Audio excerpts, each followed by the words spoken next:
IPhone তার জনপ্রিয়তা ধরে রেখেছে অ্যাপলের নিজস্ব টেকনোলজি আর স্বতন্ত্র বৈশিষ্ট্যের জন্য। ইউজার ইন্টারফেস আর নিত্য নতুন ফিচার নিয়ে সবসময় কাজ করে অ্যাপল।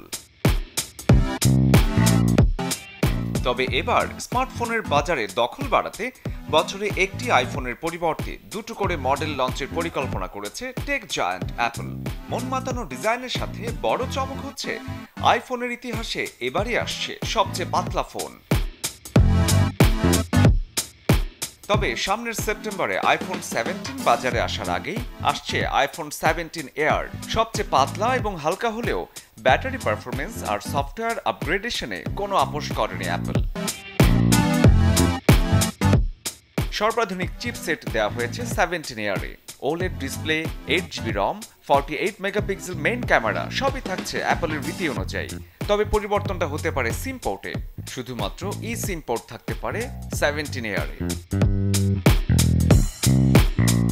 মাত্র 5.5 মিলিমিটার পুরো এবং 6.6 ইঞ্চির ডিসপ্লে দিয়ে এত পাতলা ফোন তৈরির জন্য অ্যাপলকে কিছু বিষয় আপোষ করতে হয়েছে, যেমন সেকেন্ড স্পিকার বাদ দেয়া এবং পেছনে একটি ক্যামেরা ব্যবহার করা।